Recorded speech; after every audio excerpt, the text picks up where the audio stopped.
नमस्कार, आप देख रहे हैं न्यूज़ टाइम्स और आपके साथ मैं हूं विनोद जॉन पॉल। तो आइए खबरों में आगे बढ़ने से पहले एक नज़र डाल लेते हैं आज की सुर्खियों पर। शहर में गैंगवार की झलक, गैंगस्टर अखिलेश सिंह की गुर्गे की भाई को गोली मारकर किया घायल।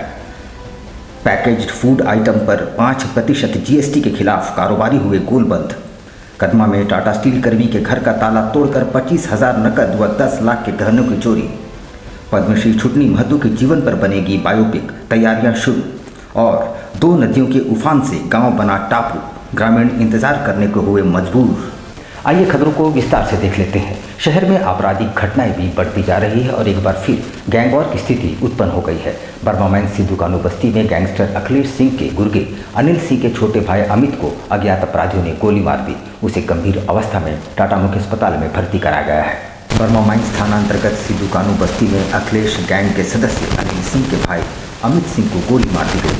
उसे इलाज के लिए टाटा मुख्य अस्पताल में भर्ती कराया गया है। देर रात 1 बजे इलाज के दौरान उसकी मौत हो गई। गुरुवार को शव को पोस्टमार्टम के लिए दिया गया। इस मामले में परिजनों के बयान पर मामला दर्ज किया गया है। पुलिस मामले की जांच कर रही है। बता दें कि बुधवार की रात अज्ञात अपराधियों ने अमित कुमार गोली मार गले में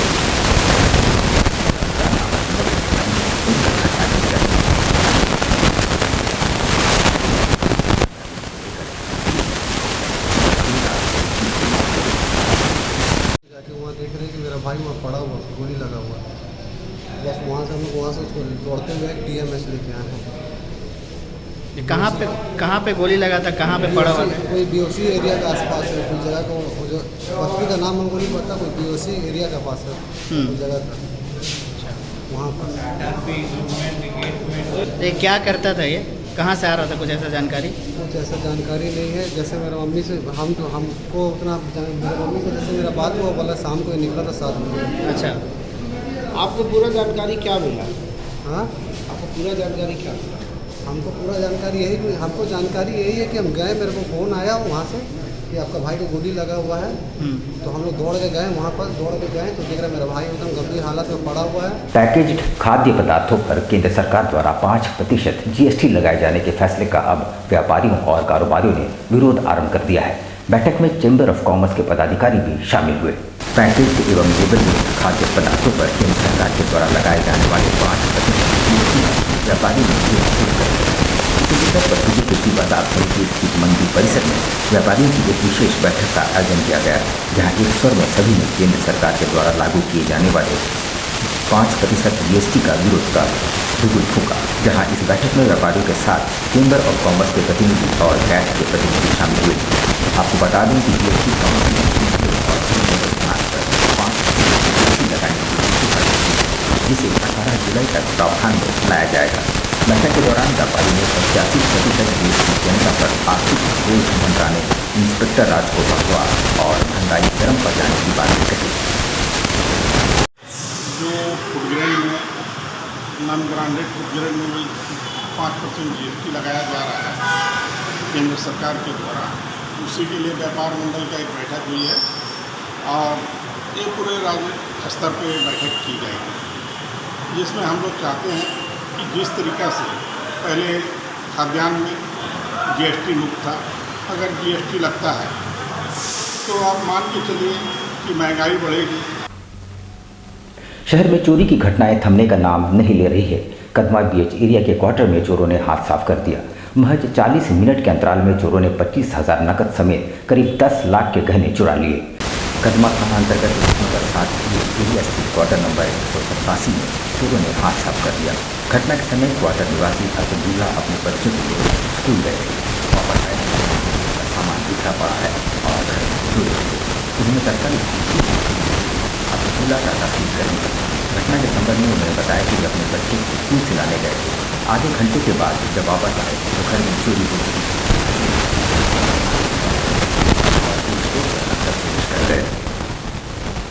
अलमीरा को आसानी से खोल लिया और अंदर रखे 25,000 नकद समेत 10 लाख के गहने चुरा लिए। रोड नंबर 7 बीएच एरिया है और 10 से लेकर 55 के बीच में हम लोग गए थे बच्चा को लाने स्कूल से। 45 मिनट के अंदर ही यहाँ कहीं से कूदा है, यहाँ दागी भी है, ठीक है। किस साइड से? यहाँ दीवार से कूदा चोर। यहाँ दागी है पैर क्या आगे से पीछे? ये पीछे से खुला और उसी बीच हाँ, और यहाँ ग्रिल को उसको तोड़ने की कोशिश किया पहले ताला, वो वाला ट्विस्ट हो गया तो नहीं खुला, फिर बीच से घुसा करके रॉड वुड से कोशिश से किया होगा, पूरा बेंड किया और बेंड करके खोल लिया। और लॉकर वहाँ पर लॉकर को भी तोड़ा है, लॉकर भी टेढ़ा है। सरायकेला जिले में एक गांव है जो हर साल बारिश के बाद 2 नदियों के उफान के कारण टापू में तब्दील हो जाता है। गांव से बाहर जाने और गांव लौटने के लिए ग्रामीणों को 3 माह का इंतजार करना पड़ता है। देखिए एक रिपोर्ट। वर्षा ऋतु में 2 नदियों के उफान में एक गांव बन जाता है टापू, जहां के ग्रामीण अपने गांव से बाहर निकलने और गांव वापस आने के लिए इंतजार करते रहते हैं। सरायकेला जिले के चमारू पंचायत के उजानपुर गांव, जो संजय नदी और खरकई नदी के बने गाजिया बराज फाटक के बंद होने से गांव के चारों तरफ पानी भर गया है, जहां 3 दिन बाद जल निगम की मेहरबानी पर फाटक खोला गया और अब थोड़ा पानी की निकासी हुई है। बावजूद परेशानी नहीं टली, अब भी पानी इस कदर गांव को घेर रखा है कि गांव वाले को बाजार और अन्य कार्यों के लिए कहीं भी जाना दूभर हो गया है। हालात आज की थी, मगर यह कार्य 3 महीने पूरे वर्षा ऋतु की है, जहां ग्रामीणों के अनुसार आज़ादी के बाद आज तक सड़क गांव तक जाने के लिए नहीं बना, जिस कारण वर्षा काल में 3 माह मजदूरी या अन्य कार्यों के लिए ग्रामीण कहीं आ जा नहीं पाते हैं। समस्या हम लोग को माने जाने में बहुत मुश्किल है। क्यों? पानी में रोड ही नहीं। पानी कहाँ से आ गया? देखिए बरसात भी वैसे पानी चल रहा है और डैम वाला भी वैसे बंद कर। जो डैम बना ना, डैम बन गया, उसके बाद ये रांगाटाड़ है जाने का रास्ता, उधर पे पानी घुस जाता है। पद्मश्री छुटनी महतो की जीवनी पर अब वेब सीरीज बनने की तैयारियां चल रही है। अब विलेज टॉकीज के बैनर तले इस लघु फिल्म का निर्माण किया जाएगा। फिल्म निर्माता प्रसाद प्रणव ने बताया कि छुटनी महतो जैसी व्यक्तित्व पर बायोपिक बनाना गर्व की बात है। पद्मश्री छुटनी महतो की जीवनी पर वेब सीरीज बनेगी। अब विलेज टॉकीज के बैनर तले इस वेब सीरीज का निर्माण किया जाएगा। इसकी जानकारी देते हुए निर्माता प्रसाद प्रणव ने बताया कि ये विलेज टॉकीज इससे पूर्व 2 फिल्मों का निर्माण कर चुकी है, जो इसी साल रिलीज होगी। उन्होंने बताया कि पद्मश्री छुटनी महतो की बायोपिक बनाकर उन्हें गर्व महसूस हो रहा है। उनके संघर्षों को फिल्मकार यदि समाज में फैले अंधविश्वास को कम कर सके तो बड़ी बात होगी। उन्होंने बताया कि फिल्में साउथ और बॉलीवुड में काम करने वाले झारखंडी कलाकारों के अलावा स्थानीय कलाकारों को भी मौका दिया जाएगा। प्रसाद प्रणव बोल रहा हूँ। मैं ऑलरेडी 1-2 फिल्म बनाया हूँ। अभी छुटनी माँ का ऊपर एक बायोपिक बना रहा हूँ। इनका स्टोरी सुन के बहुत अच्छा लगा, क्योंकि उनका 50 साल उनका जीवन में दिया था, वो पूरा जो भी है अंधविश्वास का ऊपर। जब वो एक औरत होकर इतना करे तो हम फिल्म का माध्यम में क्यों नहीं करें, वो सोच के फिल्म बनाने के लिए All India Democratic Students Organisation द्वारा घाटशिला महाविद्यालय में इंटर प्रथम सत्र के छात्रों के साथ हुई धोखाधड़ी मामले में एक मांग पत्र उपायुक्त को सौंपा गया है और न्याय की मांग की गई है। छात्रों ने कहा कि बीते सत्र में इंटर प्रथम वर्ष में महाविद्यालय में 70 छात्रों का विधिवत नामांकन लिया गया, जिसके बाद उन्हें प्रमाण पत्र दिया गया और कक्षाएं भी ली गई, परंतु जब परीक्षा की बारी आई तो तमाम छात्रों को परीक्षा से वंचित कर दिया गया। इसके पीछे क्या कारण है छात्रों को पता नहीं। इस मामले में छात्रों द्वारा कंप्लेन एवं जांच के बाद महाविद्यालय प्रबंधन के 2 अधिकारी जेल भी गए, लेकिन छात्रों की समस्या ज्यों का त्यों बनी हुई है। मामला घाटशिला कॉलेज का है।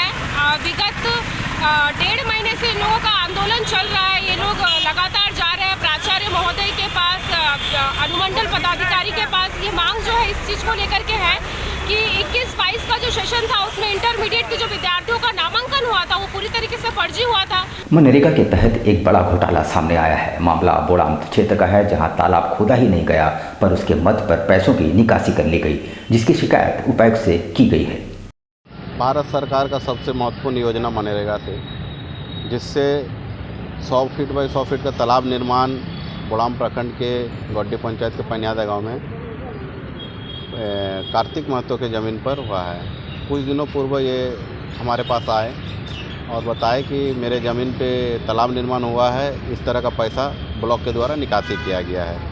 और इन्होंने एक आवेदन हमें दिया और हमने जो इनके कथन अनुसार जांच पड़ताल किया, इनके ज़मीन पर किसी भी तरह का तालाब निर्माण नहीं हुआ, ये लाभुक का कहना है, जो जिसके नाम पे पैसा निकासी। तो हम लोगों ने आज उपायुक्त महोदय को ज्ञापन दिया है और इसको जांच कराने के लिए दिया है कि भाई जिसके नाम से पैसा निकासी हो रहा है, आखिर उसका ज़मीन पे तालाब भी निर्माण होना चाहिए। सिंगल यूज प्लास्टिक पर देश भर में प्रतिबंध लगा दिया गया है और छापामारी भी जारी है, जुर्माना भी ठोका जा रहा है। मगर दुकानदार, खासकर छोटे दुकानदारों का कहना है कि उन्हें आर्थिक चोट पहुंची है, क्योंकि पहले 50 के पॉलीथीन थे पर अब 500 की पन्नी लेनी पड़ रही है। सिंगल यूज़ प्लास्टिक पर पूरे देश भर में बैन लगा दिया गया है और इस्तेमाल करते पाए गए तो अच्छा खासा जुर्माना चुकाना पड़ सकता है।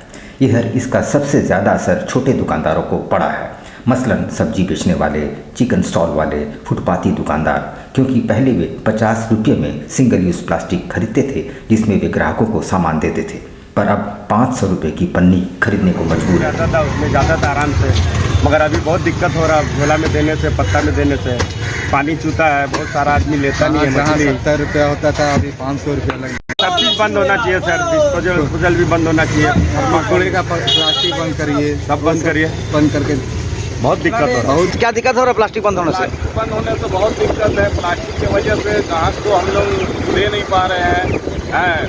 जहाँ 50 रुपये का प्लास्टिक खरीदना पड़ता है, अभी 500 का वही प्लास्टिक 500 का खरीदेंगे, हम लोग कहाँ से जिएंगे बताइए। 10 जुलाई को देश भर में मुस्लिम समुदाय के लोग बकरीद का पर्व मनाएंगे। इस दिन बकरे की बलि चढ़ाने की परंपरा है। आम बागान मैदान में बकरों का बाजार सज चुका है। यहाँ 5000 से लेकर 50,000 तक के बकरे उपलब्ध है।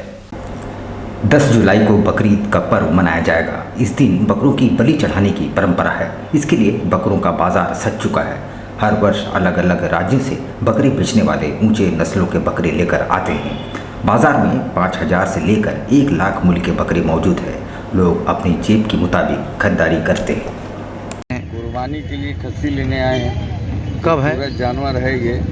बकरीद कब है? कब बकरीद है आपको 10 तारीख को। तो अभी जो ले रहे हैं, क्या देखते हैं इसमें आप लोग? हम लोग इसमें देखते हैं खूबसूरती देखते हैं, बदन देखते हैं, जानवर तंदुरुस्त है कि नहीं है, इसका चाल ढाल देखते हैं। कहाँ का ये सबसे नहीं होना चाहिए।